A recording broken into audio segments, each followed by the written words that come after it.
Welcome friends, welcome to study web. Study web channel पे आप सभी का स्वागत है। डियर फ्रेंड्स, सिटीजनशिप तक हमने कंप्लीट कर लिया है, ठीक है। और आज हम बात करेंगे फंडामेंटल राइट के बारे में, मौलिक अधिकार।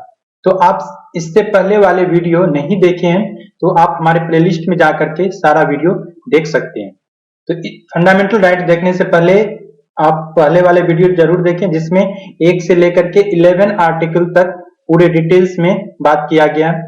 State and union and it's territory, उसके बाद हम बात किए थे प्रियम्बल के बारे में, उसके बाद बात किए सिटीजनशिप, उसके बाद शेड्यूल। तो ये सब रिलेटेड जितने भी लेक्चर हैं आपको प्लेलिस्ट में मिल जाएगा। तो आज फंडामेंटल राइट का यह पार्ट 1 वीडियो रहेगा। तो शुरुआत करते हैं लेक्चर को।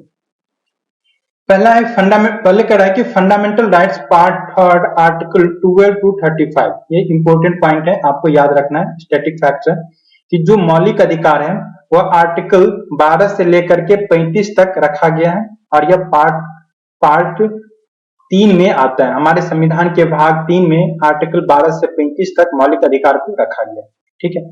यदि हम यूएसए के संविधान के बारे में बात करें, यूएसए का जो संविधान है वहां पे फंडामेंटल राइट्स को बिल ऑफ राइट्स बोला गया है, ठीक है। Part 3 of the constitution is the Magna carta of India. ये इंपॉर्टेंट पॉइंट है, एग्जाम में पूछा जाएगा कि पार्ट 3 जो है, एग्जाम में ऐसे क्वेश्चन आएगा कि मैग्ना कार्टा जो है सो किस भाग को मैग्ना कार्टा कहा जाता है। तो पार्ट 3 भाग 3 को मैग्ना कार्टा कहा जाता है। जो फंडामेंटल राइट्स है, जो हमारा मौलिक अधिकार है, वो जस्टिसेबल इन नेचर होता है। जस्टिसेबल का मतलब क्या हो गया? जस्टिसेबल को हिंदी में न्याय संगत करते हैं। इस पॉइंट को समझ लेना जरूरी है। देखिए, यदि आपका फंडामेंटल राइट्स हनन हो रहा है, जो हमारा फंडामेंटल राइट्स है 12 से लेकर के 35 तक हम आगे पढ़ेंगे, तो इसमें से कोई भी अधिकार आपका यदि हनन हो रहा है तो आप डायरेक्ट सुप्रीम कोर्ट जा सकते हैं। आर्टिकल 32 के तहत यह हमें संविधान अधिकार देता है कि हम डायरेक्ट सुप्रीम कोर्ट जा सकते हैं अपने मौलिक अधिकार के बचाव के लिए। तो सुप्रीम कोर्ट क्या कर सकता है? उसमें निर्णय ले सकता है और डिसीजन दे सकता है, और हमारे जो मौलिक अधिकार है उसके बचाव करने के लिए वो राज्य को निर्देश दे सकता है। तो इसलिए ये क्या हो गया? जस्टिसेबल इन नेचर, मतलब न्याय संगत हो गया। वहीं पे हम बात करें DPSP, directive principle of state policy. ये क्या होता है? ये होता है कि राज्य के नीति निर्देशक सिद्धांत। तो इसे रखा गया आर्टिकल 36 से 51 तक। तो हम जब डीपीएसपी डिटेल्स में पढ़ेंगे तो हम उसमें देखेंगे।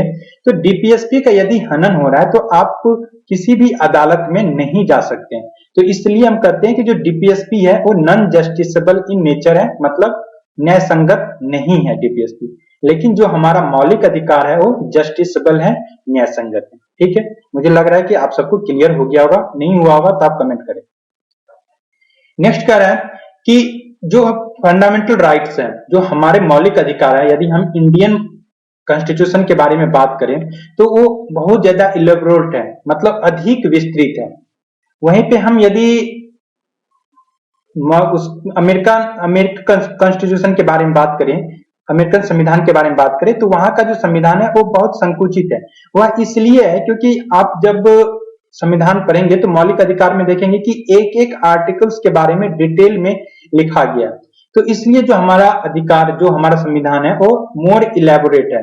The fundamental rights in our constitution are more elaborate than those found in the constitution of any other country in the world, ठीक है। हमारा संविधान जो है, हमारा संविधान में जो मौलिक अधिकार है वो संयुक्त राज्य अमेरिका सहित दुनिया के किसी भी अन्य देश के संविधान से अधिक विस्तृत है, ठीक है।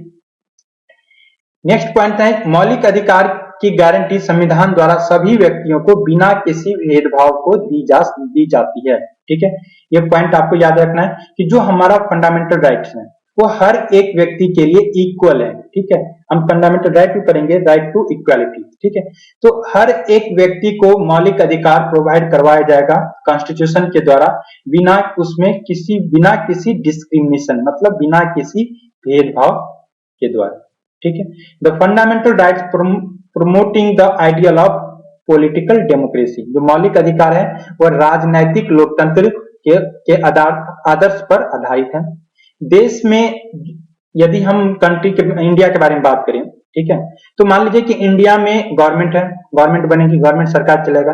तो जो मौलिक अधिकार है वो गवर्नमेंट के जो निरंकुश शासन है उससे रोकने के लिए मौलिक अधिकार ईच एंड एवरी सिटीजन को प्रोवाइड कराया गया कि कल मान लीजिए कोई सरकार बन गया, वो तानाशाह न हो जाए, इसलिए सुप्रीम कोर्ट को बनाया गया है और उसके साथ में हमें मौलिक अधिकार दे दिया, मौलिक अधिकार प्रदान किया गया, जिसके तहत सरकार को कंट्रोल किया जा सकता है। सरकार कभी भी तानाशाह नहीं बन सकता है।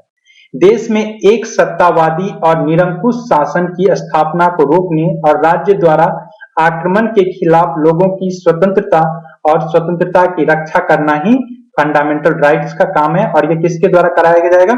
सुप्रीम कोर्ट के द्वारा, उच्चतम न्यायालय के द्वारा करवाया जाएगा, जो कि आर्टिकल 32 के तहत। इसलिए हम कहते हैं कि गार्जियन ऑफ द कॉन्स्टिट्यूशन किसे कहते हैं? सुप्रीम कोर्ट को कहते हैं। आगे देखते हैं कि in short the aim at establishing a government of laws and not of man. ठीक है, संक्षेप में हम देखें तो उनका जो उद्देश्य है और कानून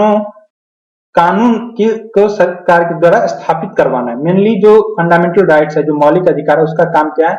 लॉ स्थापित करना, कि लॉ एंड ऑर्डर कैसे देश में बना रहे और देश सुचारू रूप से चलता रहे।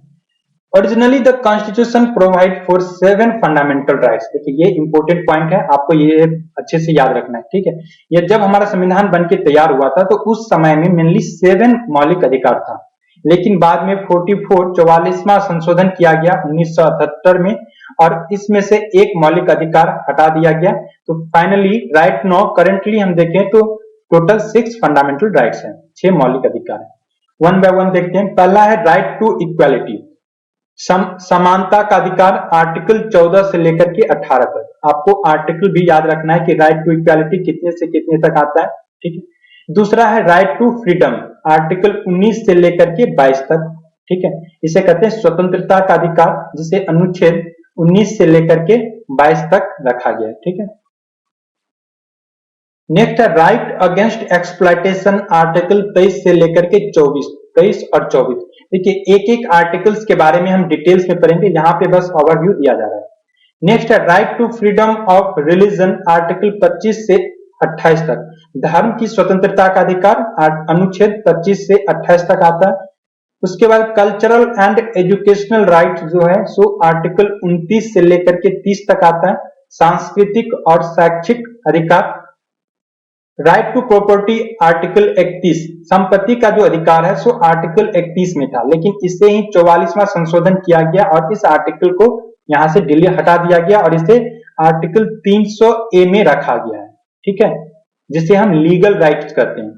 नेक्स्ट है राइट टू कॉन्स्टिट्यूशनल रेमेडीज, जो कि आर्टिकल 32 के अंतर्गत आता है। संवैधानिक उपचार का अधिकार, अनुच्छेद 32। तो आपको ये 6-7 जो भी मेन आर्टिकल्स है, आपको सारा आर्टिकल्स याद रखना है। हम एक एक अनुच्छेद के बारे में डिटेल्स में पढ़ेंगे। यहाँ पे देख सकते हैं कि 44वां संशोधन अधिनियम 1978 किया गया, जिसके थ्रू जो आर्टिकल 31 है संपत्ति का अधिकार, उसे यहाँ से मौलिक अधिकार से हटा करके पार्ट 12 में रख दिया गया, भाग 12 में रख दिया गया, और इसे आर्टिकल 301 के तहत कानूनी अधिकार मतलब लीगल राइट्स बना दिया गया। तो अब केवल देखें, no there are only 6 fundamental rights. ठीक है, एग्जाम में पूछा जा सकता है कि no how many fundamental rights in our constitution, then हमारा आंसर क्या होगा? ओनली 6। ठीक है, 7 नहीं टिक करना है। ठीक है, लेकिन पूछे कि ओरिजिनली कितने फंडामेंटल राइट्स थे, तो 7 होगा इसका आंसर। तो आप क्वेश्चन को अच्छे से देखें। आगे पढ़ते हैं कि features of the fundamental rights, मौलिक अधिकार की विशेषताएं क्या है। ठीक है, पहला है कि some of them are available only to the citizens while others are available to all person. ठीक है, हम ये क्वेश्चन सीरीज में भी डिस्कस किए थे। जो मौलिक अधिकार है वो उसमें से कुछ सिर्फ इंडियंस के लिए अवेलेबल है एंड कुछ जो है सो सभी व्यक्तियों के लिए अवेलेबल है। मतलब कुछ मौलिक अधिकार ऐसे हैं जो कि फॉरेनर्स मतलब विदेशी को प्रोवाइड नहीं कराए गए, जिससे क्या होगा कि हमारे देश में लॉ एंड ऑर्डर बना रहे, सुचारू रूप से चले, इसलिए यह प्रोविजन अपनाया गया है। नेक्स्ट पॉइंट है कि वे पूर्ण लेकिन योग्य नहीं है। मतलब जो हमारा फंडामेंटल राइट्स है वो absolute are not absolute but qualified. जो मौलिक अधिकार है वो एब्सोल्यूट नहीं है, मतलब पूर्ण नहीं है। राज्य चाहे, पार्लियामेंट यदि चाहे तो क्या कर सकता है, उस पर रीजनेबल रेस्ट्रिक्शन लगा सकता है। ठीक है, यदि पार्लियामेंट चाहे तो हमारे फंडामेंटल राइट्स पे क्या कर सकता है, उस पर रेस्ट्रिक्शन लगा सकता है, उस पर प्रतिबंध लगाया जा सकता है, किसके द्वारा? पार्लियामेंट के द्वारा, गवर्नमेंट के द्वारा। तो हम आगे पढ़ेंगे डिटेल्स में जब देखेंगे कि किस किस तरह से इस पे प्रतिबंध लगता है। नेक्स्ट विशेषताएं हैं कि some of them are negative in character, कुछ जो फंडामेंटल राइट्स है वो निगेटिव कैरेक्टर है। That impose limitation on the authority of the state while others are positive in nature conferring certain privilege on the person। अब देखिए इसका negative, नकारात्मक और सकारात्मक का मतलब क्या हो गया? जो फंडामेंटल राइट्स है वो मेनली निगेटिव है, किसके लिए? गवर्नमेंट के लिए। गवर्नमेंट के लिए नकारात्मक क्यों है? क्योंकि गवर्नमेंट फंडामेंटल राइट्स के मौलिक अधिकार के बारे में हम देखें तो इससे क्या हो रहा है कि गवर्नमेंट पे निगेटिव इफेक्ट पड़ रहा है। मतलब गवर्नमेंट को फंडामेंटल राइट्स के तहत वो किसी भी व्यक्ति को मान लीजिए कि जेल में नहीं डाल सकता है, किसी भी व्यक्ति पे कोई कानून नहीं, कोई भी एक्ट नहीं लगा सकता है, क्योंकि वो व्यक्ति का मौलिक अधिकार है। मतलब जैसे कि हर एक व्यक्ति को अपनी आजादी है, बोलने का अधिकार है, तो गवर्नमेंट क्या कर सकता है? उस पे इम्पोज, मतलब उसे बोलने की आजादी से प्रतिबंध नहीं कर सकता है। तो इसलिए क्या हो गया? गवर्नमेंट के लिए तो निगेटिव हो गया। लेकिन हम इंडिविजुअली देखें पर्सन के लिए, तो पर्सन के लिए क्या हो गया? पॉजिटिव हो गया, सकारात्मक हो गया। मतलब हमारे लिए क्या हो गया? फंडामेंटल राइट तो हमारे लिए सकारात्मक हो गया।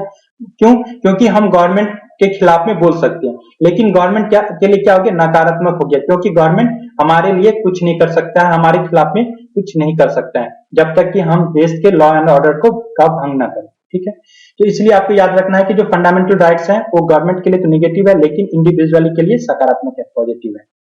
दे आर जस्टिसेबल इन नेचर, हम बता चुके हैं कि जस्टिसेबल न्याय संगत का मतलब क्या है?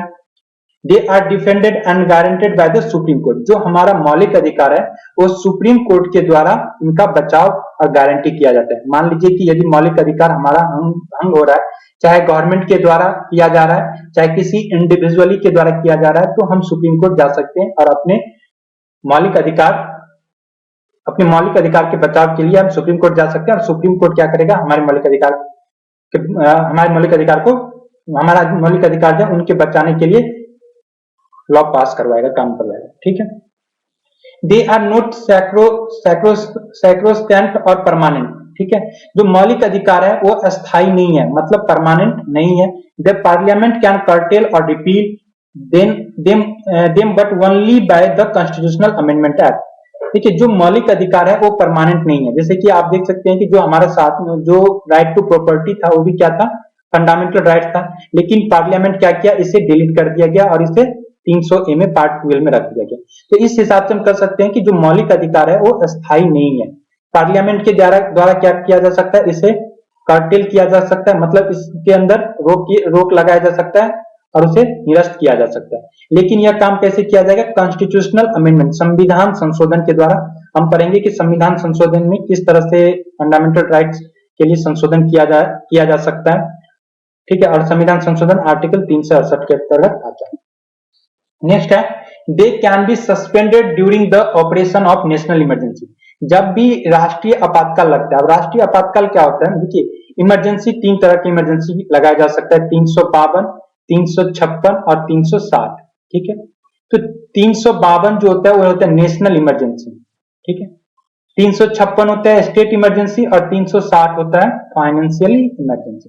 तो जब भी नेशनल इमरजेंसी होगा तो उसके तहत आर्टिकल 20 और 21 द्वारा गारंटी अधिकार को छोड़कर राष्ट्रीय आपातकाल के संचालन के द्वारा निलंबित किया जा सकता है। मतलब क्या हो गया कि जब नेशनल इमरजेंसी लगेगा तो आर्टिकल 20 और 21 को छोड़ के जितने भी फंडामेंटल राइट्स हैं उसको निलंबित किया जा सकता है। नेक्स्ट पॉइंट कर रहे हैं कि आर्टिकल 19 के बारे में कह रहा है। आर्टिकल 19 के बारे में कह रहा है कि आर्टिकल 19 को केवल तभी निलंबित किया जा सकता है जब आपातकाल को युद्ध या बाहरी आक्रमण यानी बाहरी आपातकाल के आधार पर घोषित किया गया हो, न कि सशस्त्र विद्रोह। सशस्त्र विद्रोह का मतलब क्या हो गया? Internal emergency. ठीक है, जो आर्म्ड रिबेलियन होता है। आर्टिकल 19 क्या कहता है? आर्टिकल 19 के अंतर्गत कहा गया कि जब भी जो आपातकाली होगा, जो इमरजेंसी नेशनल इमरजेंसी लगेगा, तो जो नेशनल इमरजेंसी मान लीजिए कि कोई देश हमारे देश पे अटैक कर दिया या मतलब बाहरी आक्रमण हो या भारत किसी से युद्ध में इंगेज हो, तो उस समय में आर्टिकल 19 को क्या किया जा सकता है? निरस्त किया जा सकता है। लेकिन मान लीजिए कि हमारे देश में यदि फाइनेंशियल इमरजेंसी लगा हुआ, चाहे स्टेट इमरजेंसी लगा हुआ, तो उस समय में आर्टिकल 19 को निरस्त नहीं किया जा सकता है। सिर्फ एक्सटर्नल एग्रेशन मतलब बाहरी आक्रमण हुआ हो उसी समय में आर्टिकल 19 को क्या किया जा सकता है, निरस्त किया जा सकता है। लेकिन आर्म डिविल मतलब स्टेट इमरजेंसी होगा, चाहे आर्म क्या कर देगा, जो आर्म फोर्स है, जो सशस्त्र बल है, वो यदि इंटरनल रिवोल्यूशन कर दें तो उस समय में क्या होगा, 19 को आर्टिकल 19 को नहीं हटाया जाएगा, मतलब उसे आर्टिकल 19 को खत्म नहीं किया जाएगा। ठीक है, जब इंटरनल इमरजेंसी लगा रहेगा तब। नेक्स्ट पॉइंट है आर्टिकल 33। आर्टिकल 33 क्या करता है कि आर्टिकल 33 अनुच्छेद 33 देता है member of arm force pre military force. Article 33 है सो मिलिट्री फोर्स के बारे में बोला गया है। जैसे देखिए कि जो इंडिविजुअली पर्सन है, जैसे कि हम आप हैं, तो हमारे लिए क्या है, मौलिक अधिकार, फंडामेंटल राइट्स, जितने भी मौलिक अधिकार हैं सब है। लेकिन जो मिलिट्री पर्सन है, जो डिफेंस में काम करते हैं, उसके लिए सारा मौलिक अधिकार नहीं है, क्योंकि गवर्नमेंट, जैसे कि मान लीजिए कि जो मिलिट्री फोर्स में जो काम करने वाले व्यक्ति हैं, जो डिफेंस स्टाफ है, वो गवर्नमेंट के खिलाफ भी कुछ नहीं बोल सकता है। लेकिन हम आप क्या कर सकते हैं, गवर्नमेंट के खिलाफ में बोल सकते हैं। तो पार्लियामेंट के पास पावर है आर्टिकल 33 के तहत कि वो डिफेंस के जो भी स्टाफ है, चाहे पुलिस फोर्स हो, चाहे मिलिट्री फोर्स हो, आर्म्ड फोर्स हो, इंटेलिजेंस एजेंसी, जितने भी हमारे खुफिया एजेंसी है, उसके उनके जो फंडामेंटल राइट्स है उनको रेस्ट्रिक्ट कर सकता है और एब्रोगेट कर सकता है। क्यों? क्योंकि लॉ एंड ऑर्डर बनाने के लिए यह आर्टिकल्स यह जरूरी है। यदि मिलिट्री के पास सारा अधिकार दे दे तो क्या कर सकते हैं मिलिट्री, जब मान लीजिए कि जो भी डिफेंस स्टाफ है बोल देगा गवर्नमेंट के खिलाफ में कुछ बोले, तो इस चीज से बचने के लिए पावर पार्लियामेंट के पास है कि वो क्या कर सकते हैं, मिलिट्री के जो फंडामेंटल राइट्स है उसे कर्टेल कर सकता है, और जो भी इस तरह का काम करेगा तो उसके ऊपर में मार्शल लॉ लगाया जा सकता है। नेक्स्ट है application can be restricted while martial law is in force in any area. Article 34। Article 34 कहता है कि जब भी देश में किसी भी एरिया में मार्शल लॉ लगा हुआ है, मतलब जहां पे मान लीजिए कि कोई एरिया, कोई स्टेट है, ठीक है, तो यहाँ पे जो गवर्नमेंट है वो खत्म हो गया, स्टेट गवर्नमेंट खत्म हो गया, तो क्या हो गया, वहां पे मार्शल लॉ लग गया, तो वहां पे क्या किया जा सकता है, वहां पे जो मौलिक अधिकार है उसे खत्म किया जा सकता है। ठीक है, यह आर्टिकल 34 कहता है।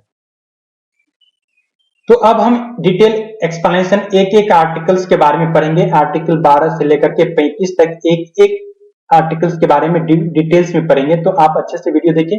वीडियो यदि समझ में ना आए, लेक्चर यदि समझ में नहीं ना आए, तो एक बार में नहीं आए तो आप दोबारा जरूर देखें, तो आपको समझ में आ जाएगा। तो हम पढ़ते हैं आर्टिकल 12। आर्टिकल 12 में डेफिनेशन ऑफ स्टेट दिया गया है। आर्टिकल 12 राज्य की परिभाषा को परिभाषित करते हैं। अब राज्य की परिभाषा क्या है, जैसे देखिए यदि हम भारत में रहते हैं तो हम क्या करते हैं कि हम इंडियन कंट्री में रहते हैं, लेकिन हम अलग अलग स्टेट में रहते हैं, जैसे कि बिहार हो गया, यूपी हो गया, महाराष्ट्र हो गया, केरल हो गया। तो क्या हो गया कि भारत एक देश है और इसके अंतर्गत ये सारे राज्य हैं। ठीक, लेकिन यदि हम वर्ल्ड वाइड देखें, मान लीजिए कि यह पूरा संसार है, तो यह इंडिया हो गया, यह चाइना हो गया, यहाँ पे मान लीजिए अमेरिका हो गया, ठीक है, रसिया हो गया, तो ये जितने भी कंट्री हैं, तो यदि हम वर्ल्ड वाइडली देखेंगे तो सबको एज ए स्टेट के रूप में डिनोट किया जाता है। मान लीजिए कि यूनाइटेड नेशन में एक मीटिंग चल रहा है, तो उसमें यह बोला जाएगा कि रशियन स्टेट, यूनाइटेड स्टेट हो गया, उसके बाद इंडिया एज ए स्टेट। तो यहाँ पे एक राज्य के तरह इंडिया को देखा जाता है, एक राज्य की तरह यहाँ पे गिनती किया जाता है। तो आप राज्य का मतलब ये हो गया। राज्य का मतलब यह नहीं होगा कि सिर्फ बिहार चाहे यूपी। यदि हम देश के लिए देखें तो बिहार यूपी एक राज्य हो गया, लेकिन हम कंट्री वाइज देखें तो रसिया एक राज्य हो गया, इंडिया एक राज्य हो गया, अमेरिका एक राज्य हो गया। ठीक है, तो आर्टिकल 12 के अंतर्गत राज्य की परिभाषा दिया गया और राज्य में बोला गया है कि राज्य के अंतर्गत क्या क्या चीज आएगा, उसके बारे में आर्टिकल 12 में बताया गया। तो हम देखते हैं कि राज्य के अंतर्गत, स्टेट के अंतर्गत क्या क्या आता है। पहले रखा गया भारत सरकार और संसद। जो इंडियन गवर्नमेंट है और जो पार्लियामेंट है वो राज्य के अंतर्गत आता है, यानी केंद्र सरकार के कार्यकारी और विधायी अंग, मतलब जो सेंट्रल गवर्नमेंट का जो एग्जीक्यूटिव और लेजिस्लेचर बॉडी है वो स्टेट के अंतर्गत रखा जाएगा। उसके बाद बोला गया government and legislature of state, जो राज्य के सरकार और विधायक, एक तो हो गया आपको केंद्र सरकार पार्लियामेंट, उसके बाद हो गया राज्य सरकार और जो लेजिस्लेटिव असेंबली है, मतलब जो विधानसभा है, और जो स्टेट गवर्नमेंट है। ठीक है, स्टेट गवर्नमेंट में जो एग्जीक्यूटिव और जो लेजिस्लेटिव ऑर्गन्स है वो सब किसके अंतर्गत आएगा? राज्य के अंतर्गत आएगा। ठीक है, तो राज्य का परिभाषा एक डिटेल परिभाषा है। ठीक है, आप सिर्फ एक स्टेट को ना समझे, राज्य का मतलब एक देश होता है।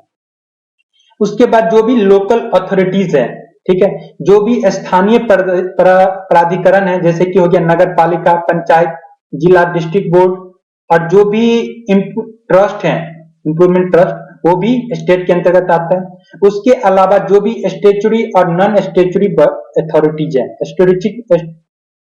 स्टेचुरी मतलब क्या हो गया कि जो भी कानून के द्वारा जो बॉडी को बनाया गया, लॉ पास करके जो बनाया गया, उससे हम कहते हैं स्टेचुरी बॉडी कहते हैं। तो इसके अंतर्गत जैसे कि LIC, ONGC, सेल, ये सब क्या हो गया? सब स्टेट के अंतर्गत आता है। ठीक है, तो राज्य का परिभाषा यदि आपसे पूछे तो आप राज्य की परिभाषा में कह सकते हैं कि भारत सरकार, पार्लियामेंट, राज्य हो गया, स्टेट गवर्नमेंट का एग्जीक्यूटिव बॉडी, लेजिस्लेटिव बॉडी, उसके बाद नगर पालिका, पंचायत। तो ये देख सकते हैं कि राज्य का जो परिभाषा है वो एक विस्तृत परिभाषा है। ठीक है, ये हो गया आर्टिकल 12 के बारे में। हम आर्टिकल 13 क्या करते हैं? ठीक है, ये आर्टिकल 13, 12 और 13 थोड़ा सा समझना मुश्किल है, लेकिन मुझे लगता है कि मैं समझा पाया हूं अच्छे से। यदि नहीं समझ में आया हो तो आप हमें कमेंट कर सकते हैं। आर्टिकल 13 कहते हैं कि law inconsistent with fundamental rights, मतलब मूल अधिकारों से असंगत विधियां। पहले हम समझ लेते हैं आर्टिकल 13 क्या है। कि आर्टिकल 13 कहता है कि मौलिक अधिकार के खिलाफ में या मौलिक अधिकार के असंगत, इसके विरोध में कोई भी लॉ यदि विधायक का मतलब पार्लियामेंट के द्वारा बनाया गया है तो इस लॉ को क्या किया जाएगा? खत्म कर दिया जाएगा और यह लॉ शून्य माना जाएगा। शून्य का मतलब क्या हो गया कि इस कानून का कोई मतलब नहीं हुआ।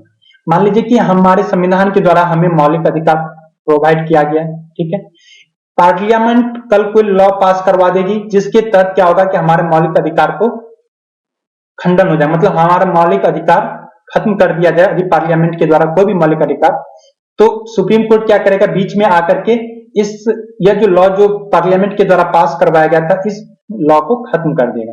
यह आर्टिकल 13, सुप्रीम कोर्ट के पास यह पावर है आर्टिकल 13 के तहत कि मौलिक अधिकार के खिलाफ में यदि कोई भी कानून बनाया गया हो तो उसे खत्म किया जाएगा और वह जो कानून है वह शून्य माना जाएगा, मतलब वह कानून इनवैलिड हो जाएगा। अब पढ़ते हैं थोड़ा सा कि घोषणा। आर्टिकल 13 घोषणा करता है कि किसी भी मौलिक अधिकार के साथ असंगत या अपमानजनक सभी कानून शून्य हो जाएंगे। दूसरे शब्दों में यह स्पष्ट रूप से न्यायिक समीक्षा के सिद्धांत के लिए प्रदान करता है। इस शक्ति का सर्वोच्च न्यायालय आर्टिकल 32 और उच्च न्यायालय 226 में प्रदान किया गया। ठीक है, अब हम यहाँ पे देखते हैं कि मान लीजिए कि पहले पार्लियामेंट कोई लॉ पास किया, not only parliament but state legislature भी कोई लॉ पास कर दिया, तो मौलिक फंडामेंटल राइट से रिलेटेड, तो बीच में सबसे पहले क्या आएगा? सुप्रीम कोर्ट और हाई कोर्ट। ठीक है, सुप्रीम कोर्ट के पास पावर है आर्टिकल 32 के तहत और हाई कोर्ट के पास पावर है आर्टिकल 226 के तहत। ठीक है, तो दोनों कोर्ट आकर के इसको चेक करेगा, इस लॉ को जो पार्लियामेंट के द्वारा चाहे स्टेट लेजिस्लेचर के द्वारा जो कानून पास करवाया गया है उस लॉ को चेक करेगा। और यदि लॉ ऐसा सुप्रीम कोर्ट या हाई कोर्ट को ऐसा लगेगा कि जो कानून है वो मौलिक अधिकार के विरोध में है या मौलिक अधिकार को खंडन कर रहा है, तो इस कानून को क्या कर दिया जाएगा? अनकॉन्स्टिट्यूशनल या इनवैलिड कर दिया जाएगा और उस कानून का कोई भी मतलब नहीं रहेगा। ठीक है, declares a law unconstitutional and invalid according to supreme court article 32 के तहत और हाई कोर्ट आर्टिकल 226 के तहत। तो ये सारा आर्टिकल्स आपको याद करके रखना है। The term law in Article 13 has been given a wide connotation so as to include the following। ठीक है, अनुच्छेद 13 में जो कानून है शब्द को एक व्यापक अर्थ दिया गया है ताकि निम्नलिखित को शामिल किया जा सके। अब देखिए जो आर्टिकल 13 है, कानून कौन कौन बनाएगा? सिर्फ पार्लियामेंट बनाएगा या स्टेट बनाएगा, या किसके द्वारा कानून बनाया जाएगा जो कि बाद में सुप्रीम कोर्ट उस कानून को खत्म कर सकता है? तो यही आर्टिकल 13 के अंतर्गत कानून शब्द को वर्णन किया गया। एग्जाम में पूछे कि आर्टिकल 13 के अंतर्गत क्या है, तो उसके अंतर्गत रखा गया लॉ। ठीक है, लॉ कानून के बारे में बात किया गया। तो हम देखते हैं कि कौन कौन कानून बना सकते हैं और किस किस के द्वारा बनाया गया कानून को सुप्रीम कोर्ट या हाई कोर्ट खत्म कर सकता है। तो संसद या राज्य विधान सभाओं द्वारा अस्थायी कानून, अस्थायी कानून, ठीक है, परमानेंट, जो भी पार्लियामेंट हो, ठीक है, पार्लियामेंट या स्टेट लेजिस्लेचर, इसके द्वारा जो कानून बनाया जाता है वो क्या होता है, परमानेंट कानून होता है, ठीक है, परमानेंट लॉज, जो कि पार्लियामेंट और स्टेट लेजिस्लेचर के द्वारा पास कराया जाता है। तो इस कानून को भी क्या किया जाएगा, खत्म कर दिया जाएगा यदि मौलिक अधिकार के खिलाफ में कानून हो। टेम्पररी लॉज, टेम्पररी लॉज क्या होता है कि जब मान लीजिए कि पार्लियामेंट संसद हमारा सेशन में न हो तो राष्ट्रपति या राज्य के राज्यपाल क्या कर सकते हैं, ऑर्डिनेंस के द्वारा टेम्पररी कानून पास करवाया जा सकता है, अस्थायी कानून पास करवाया जा सकता है। तो इस कानून को भी क्या करेगा, सुप्रीम कोर्ट खत्म कर देगा यदि सुप्रीम कोर्ट चाहे हाई कोर्ट, यदि यह कानून मौलिक अधिकार फंडामेंटल राइट्स के खिलाफ में हो, ठीक है।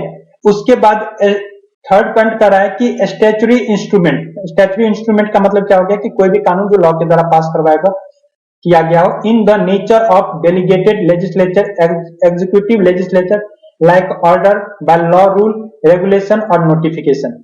कोई भी कानून जो मान लीजिए कि रेगुलेशन, नोटिफिकेशन के द्वारा पास किया गया हो और यह कानून यदि मौलिक अधिकार के खिलाफ में हो, उसके विरोध में हो, तो भी इस कानून को खत्म किया जा सकता है। नोटिफिकेशन एक सिंपल होता है, जैसे कि मान लीजिए कि कोई स्टेट लेजिस्लेचर के द्वारा चाहे जो डिस्ट्रिक्ट वेलफेयर के द्वारा यह कानून पास करवाया जाता है, नोटिफिकेशन पास कर दिया जाता है, सिंपल सा एक पेज, एक नोटिस निकाल दिया जाता है जिसे हम नोटिफिकेशन लॉ कहते हैं, जिस लॉ को भी खत्म किया जा सकता है। उसके बाद है कि कानून के गैर विधायी स्रोत अर्थात कानून का बल होने वाले कस्टम या उपयोग, मतलब ये चारों पॉइंट्स हैं। इस सब के द्वारा यदि कानून बनाया गया हो और यह कानून यदि राज्य के खिलाफ में हो, मौलिक अधिकार के खिलाफ में हो, विरोध में हो, तो कानून क्या होगा, सुप्रीम कोर्ट 32 के तहत और हाई कोर्ट आर्टिकल 226 के तहत इस कानून को खत्म कर देगा, ठीक है। मुझे लगता है कि यह समझ में आ गया होगा, नहीं आया होगा तो आप जितने भी पॉइंट्स लिखे अच्छे से एक बार रीड कर लें, आपको समझ में आ जाएगा। आप अपना नोट्स जरूर बनाते जाएं। इस प्रकार न केवल एक कानून बल्कि उपरोक्त में से किसी को भी चुनौती दी जा सकती है, कहां पे, सुप्रीम कोर्ट और हाई कोर्ट में, और इस कानून को क्या किया जा सकता है, इनवैलिड किया जा सकता है यदि यह हमारे मौलिक अधिकार के खिलाफ में। उसके बाद नेक्स्ट पॉइंट कहता है कि आर्टिकल 13 घोषित करता है कि एक संविधान संशोधन कानून नहीं है और इसलिए इसे चुनौती नहीं दी जा सकती। देखिए जो आर्टिकल 13 था, तो हम शुरुआत में देखें, ऐसा मानना था शुरुआत में कि आर्टिकल 13 के तरह 13 के तहत कोई भी कानून जो पास करवाया गया हो संविधान संशोधन के द्वारा, ठीक है, मतलब कॉन्स्टिट्यूशनल अमेंडमेंट के द्वारा कोई भी कानून यदि पास करवाया गया हो तो उस कानून को हम सुप्रीम कोर्ट या हाई कोर्ट में चैलेंज नहीं कर सकते, चुनौती नहीं दे सकते, यह मानना पहले था, ठीक है। लेकिन केशवानंदन भारती केस 1973 में आया और इस चीज को उलट दिया। केशवानंदन भारती केस के द्वारा यह बोला गया कि संविधान संशोधन को इस आधार पर चुनौती दी जा सकती है कि यह एक मौलिक अधिकार का उल्लंघन करता है जो कि संविधान के बेसिक स्ट्रक्चर, बुनियादी ढांचे का एक हिस्सा बनता है। देखिए जो केशवानंदन भारती केस आया था 1973 में, उसके तहत बेसिक स्ट्रक्चर का कंसेप्ट लाया गया, ठीक है। पहले क्या था, पहले वाला बात हम देख लेते हैं एक बार फिर। पहले यह बोला गया था कि आर्टिकल 13 के तहत कोई भी कानून जो कि कॉन्स्टिट्यूशनल अमेंडमेंट मतलब संविधान संशोधन के द्वारा कोई कानून पास किया जा रहा हो तो उस कानून को हम सुप्रीम कोर्ट चाहे हाई कोर्ट में चैलेंज नहीं कर सकते। लेकिन जब केशवानंदन भारती केस आया तो इस चीज को, तो पहले जो अवधारणा थी उसे पलट दिया गया और उसे कैंसिल कर दिया गया और केशवानंदन भारती केस में एक नया कंसेप्ट आया, basic structure. Keshavanandan Bharti case के द्वारा बोला गया कि आप कॉन्स्टिट्यूशन के किसी भी पार्ट को अमेंडमेंट कर दें, कोई गलत बात नहीं है, लेकिन उस मौलिक अधिकार जो भी फंडामेंटल राइट्स है उसका बेसिक स्ट्रक्चर का हनन नहीं होना चाहिए। यदि बेसिक स्ट्रक्चर का हनन होगा तो सुप्रीम कोर्ट को उस कानून को क्या कर दिया जाएगा, इनवैलिड मान लिया जाएगा और उस कानून को शून्य घोषित कर दिया जाएगा, मतलब उस कानून की कोई वैधता नहीं रहेगी। यह बोला गया सुप्रीम कोर्ट के द्वारा, और सुप्रीम कोर्ट के द्वारा केशवानंदन भारती केस में यह कंसेप्ट लाया गया था, बेसिक स्ट्रक्चर का कंसेप्ट, ठीक है। Can be declare as void, मतलब उस कानून को खत्म कर दिया जाएगा, ठीक है। Thanks for watching. देखिए यदि आपको यह इनिशिएटिव सही लग रहा हो तो आप हमारे वीडियो को जरूर लाइक करें। यदि किसी भी तरह का आप अपडेट चाहते हैं तो आप हमें कमेंट करके बता सकते हैं। कोई भी चीज नया इंक्लूड करना हो, आप हमारे चैनल को जरूर सब्सक्राइब करें और इस वीडियो को शेयर करें। ठीक, थैंक्स फॉर वॉचिंग।